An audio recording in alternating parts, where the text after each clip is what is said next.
Hello there. Dr. Bill Crawford here, psychologist, speaker, author of 7 books, host of 2 PBS specials. Here again to bring you another tip on how to help you create the life you want. Specifically, how to use my life from the top of the mind philosophy to bring more clarity, confidence, creativity to everything you do. Today I want to look a little past what we've been talking about in the past. For those of you who've been following my videos and my seminar, you know I have a system all about how to access certain parts of the brain, understand how the brain works, change the chemical makeup of our body. And in that, I will kind of go through that step by step. And I've been trying to do that in the videos, even though they're short, to give you a sense of what that's like. Today, I want to go a little bit past that. Now that you have a sense of what the system is like, what's required to put it into action? To me, there are 3 things. I call it purpose, place, and practice. And because I want to keep these videos short, I'm going to do a video on each one. Today I want to talk about purpose. Now I've talked about purpose in the past, especially in terms of one's highest purpose, i.e. the qualities and characteristics you want to bring to life. What's important here is the idea of having some clarity. Remember, clarity, confidence, and creativity. Got to have clarity before we can access our confidence and creativity. You got to have clarity about what you're going for. What are the qualities you want to bring to life? Do you want to be more creative? Do you want to be more compassionate? Do you want to be more confident, more kind, more loving, more open, more influential? Whatever it is, you got to know what that looks like, and you got to make it your highest purpose. Means it's got to be the most important thing in your life. It's got to come before everything else. There's another component of purpose, however, I want to speak to in this video that is as important, but maybe not one that I've talked about so much.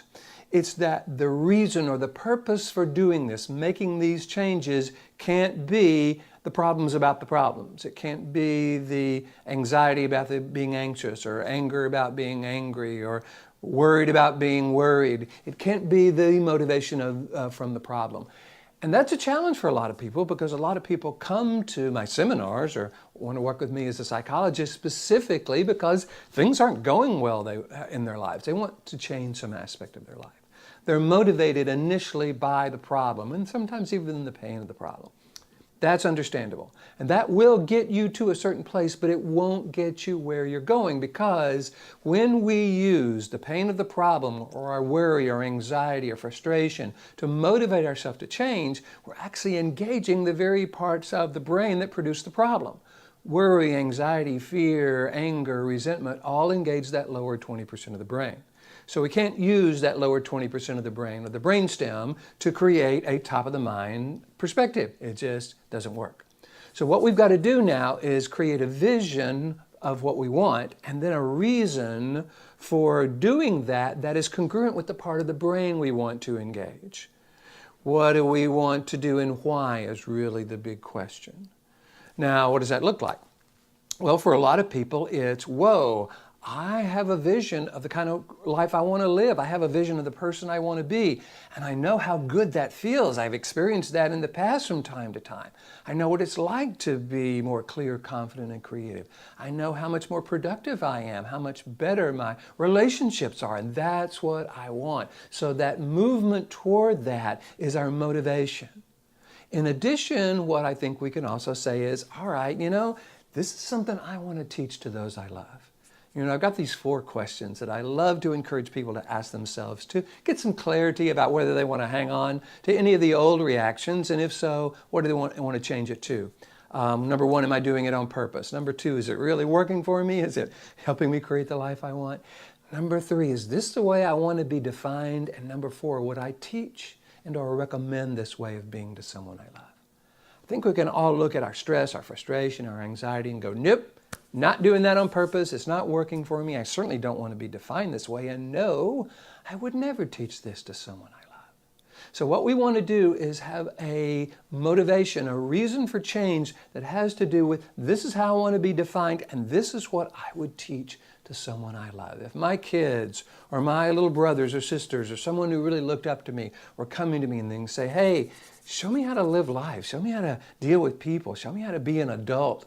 I'd want them to learn certain ways of being, and my motivation for that would be my love for them and my desire for them to have this clear, confident, creative experience of life. So what I'm encouraging you to do is to start this process by getting a list of the qualities and characteristics you want to bring to life. I encourage my clients to make this list 20 qualities or characteristics long. What that does is it overwhelms the limbic system and goes, okay, you're worthy, you're valuable. I'm not going to question, are you enough anymore? You got these 20 qualities or characteristics. Now you have the sense of highest purpose. Now the question is, why do you want to do it? Don't make it because if I don't, bad things will happen. That throws us down into the brainstem. Make it because this is the most important thing for me. This is what the life I want to create. My living this kind of life would be so meaningful for me, and this is what I would love to pass on or teach to someone I love. When you have those first two aspects of the process, it's going to put you well on your way. Next week, I'm going to talk about the second P in the 3 Ps. It's called place. Talk a little bit more about what that looks like, and then the very last one is called practice. Talk a little bit more about that. Each one of these has 2 meanings. So I want to talk about the obvious meaning and then the less than obvious meaning, so you'll have as much information as possible to help you create the life you want. So I'm hoping you're enjoying these videos. If you do, please hit the like button. You know, this is what I do for a living, so feel free if you want me to come to your organization, do a presentation on how to live life from the top of the mind, where everybody is coming from that clear, confident, creative part of who they are. Go to my website, BillCrawford.Ph.D.com. Hit the contact button. Let me know what you're interested in. Love to talk with you about that. In the meantime, here's to you, bringing more clarity, more confidence, more creativity to everything you do. And I look forward to seeing you in the next video.